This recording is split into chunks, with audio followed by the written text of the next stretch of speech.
simplesmente Cristo quer te tocar, cura tua vida e o coração modificar. Pois na simplicidade Ele te leva à conversão, e o seu projeto é de plena restauração. Ir dormir com você, ainda que tenha um marido do lado, uma esposa do lado. A última conversa é com você, porque é a única forma que você tem de falar com Deus.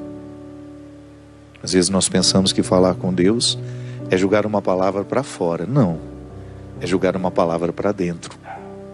Porventura, essa palavra é expressa e quando nós dizemos, o sopro joga ela para fora de dentro de nós. Você está falando com o outro, para o outro. Mas a nossa oração, a profunda oração, o encontro pessoal com o Senhor, é uma oração que você joga, uma fala que você joga para dentro. E o poder da palavra é fantástico.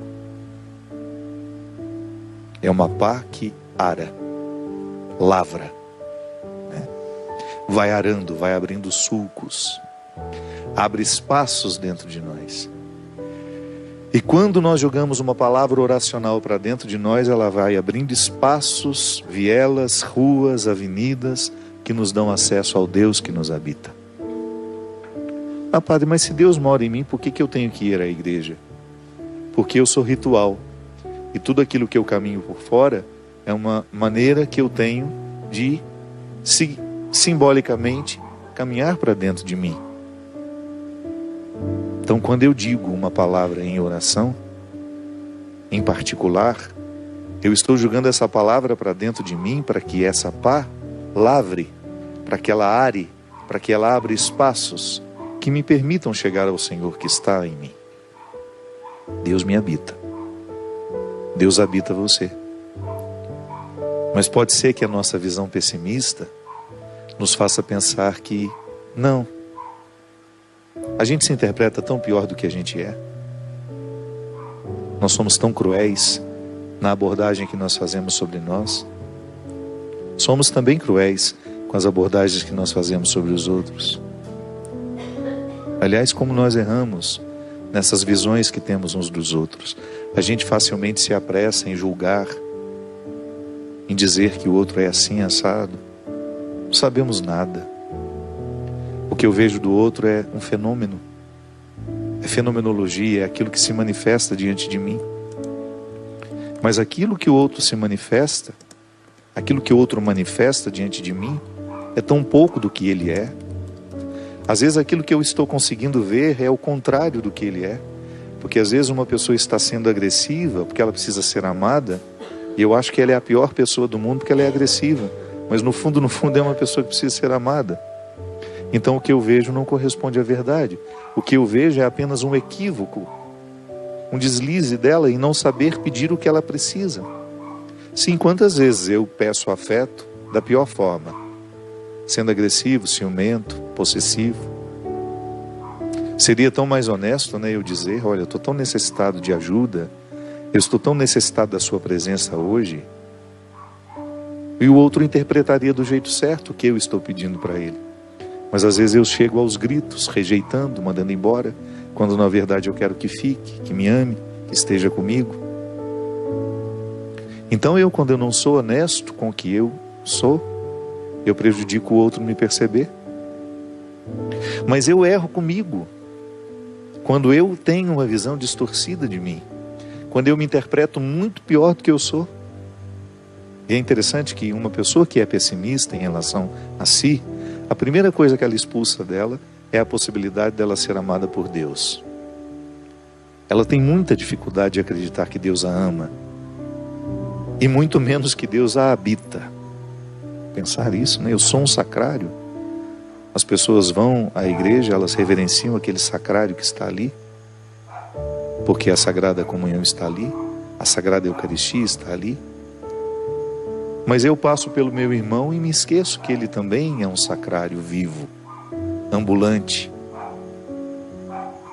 Tenho respeito pela Eucaristia, mas não tenho respeito pelo meu irmão que trabalha comigo na equipe de liturgia, na equipe de trabalho dentro da igreja.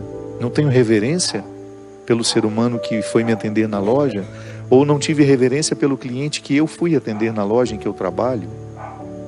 Que cristianismo é esse que me faz ficar prostrado diante da hóstia consagrada, mas não me leva a estender a mão a um irmão que está do meu lado? Que cristianismo é esse que não me ensina que o respeito pela Sagrada Eucaristia também precisa se desdobrar pelo respeito que eu tenho com as pessoas que convivem comigo? Que não é justo eu não reconhecer essa dignidade, inclusive em mim, de perceber que esse Deus escolheu morar em mim, e que eu vou ficar muito bravo e que eu vou fazer de tudo para que aqueles que querem atentar contra o Deus que me habita não obtenham o seu sucesso. Eu não quero a profanação do outro, da mesma forma como eu não quero profanar ninguém. Não quero profanar a sacralidade do outro, e não quero que o outro profane a minha sacralidade. Por isso zelarei para que as pessoas que têm acesso a mim deem os seus primeiros passos na minha direção, sabendo que sou um homem sagrado, mesmo que eu não fosse padre. Eu sou um homem sagrado, desde menino. E porque ainda sou padre, tenho uma responsabilidade maior em zelar por essa sacralidade. Porque é um dom que Deus me deu. É um dom que eu guardo, que eu cuido todos os dias. E estou cada vez mais atento àquilo que pode ser um atentado à minha sacralidade. Não posso, não tenho direito. Sabe por quê? Porque eu mereço viver isso. Não é porque é uma obrigação que eu reconheço diante de Deus. Não, é um direito que eu tenho. E eu tenho feito de tudo para que aqueles que são evangelizados pelas minhas palavras descubram isso. É um direito que você tem sentir-se sagrado e viver como tal. Pensar-se como sagrado. Sentir-se como sagrado. Agir como sagrado. Porque essa sacralidade, ela é irrenunciável. São Paulo já fala numa das suas cartas: os dons de Deus são irrevogáveis. Ele não muda de ideia. Eu derramei sacralidade sobre aquela pessoa, mas ela está vivendo uma vida muito promíscua, vou retirar. Não. A vida promíscua daquela pessoa, em todos os aspectos, não só sexual, mas moral, ético. A pessoa pode se envolver em corrupção, pode fazer injustiças, cometer atrocidades, pode matar. Essa vida de promiscuidade pode até fazê-la esquecer que ela é sagrada, mas nunca retira dela a condição de sagrada. Por isso que nós não podemos fazer escala de dignidade. Essa pessoa tem mais dignidade que a outra. Eu sei que culturalmente nós somos formatados para pensar assim. Se tem uma coisa que mudou muito nesses tempos, né, justamente a forma como nós olhamos para os nossos políticos. Eu me lembro, eu era criança, o prefeito passava, parecia um ser de outro mundo, né? Porque a gente foi educado para isso. O bispo, meu Deus, a gente tinha um medo daquele bispo, porque a gente achava que ele era muito melhor do que nós. O Papa, o rei, nós somos assim, né? Nos países onde tem a monarquia, desde criança, elas são educadas a admirarem os reis e as rainhas, os príncipes e as princesas. Eu tenho sempre um pé atrás em relação a isso, porque eu tenho medo que essa cultura nos leve a pensar que o outro tem uma dignidade, desfruta de uma dignidade superior àquela que nós desfrutamos. Observo muito isso em relação a quem faz sucesso, de como essas pessoas são retiradas do senso comum e colocadas numa galeria, como se elas fossem sobrenaturais. Vai conviver com elas para ver. Sofrem dos mesmos medos que nós, as mesmas dores, as mesmas ansiedades, as mesmas angústias, só que elas estão revestidas de projeção.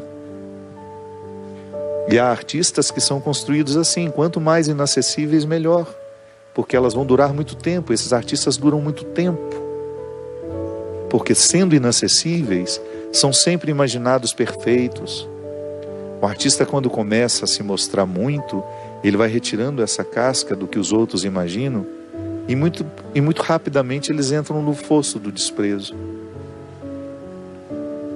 Não são eles que estão errados em se desfazerem, em se desconstruírem daquilo que os outros imaginaram. Nós é que estamos errados em pensar que porque eles desconstruíram, eles não são tão bons quanto a gente imaginava.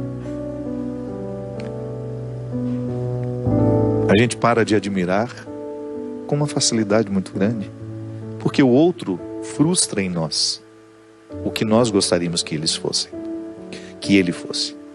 Não é o outro que está me frustrando, sou eu que estou sendo frustrado por aquilo que dele imaginei.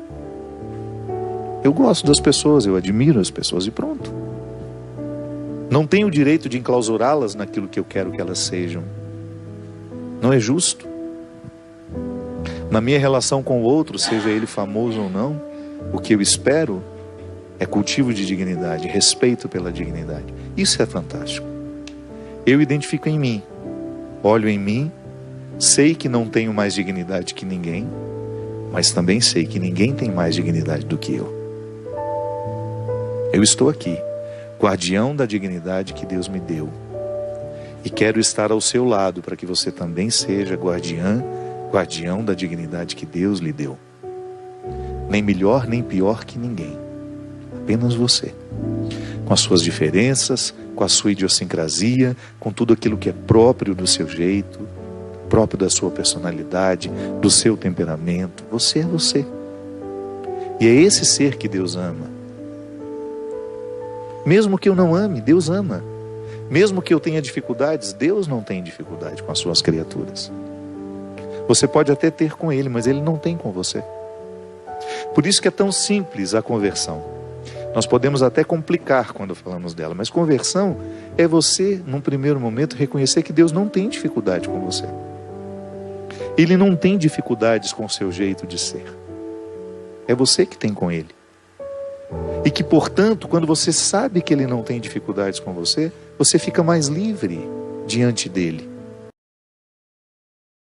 Deixe que o amor cure o coração, que as mágoas do passado se tornem em perdão. Deixe que o olhar do Cristo, seu Senhor,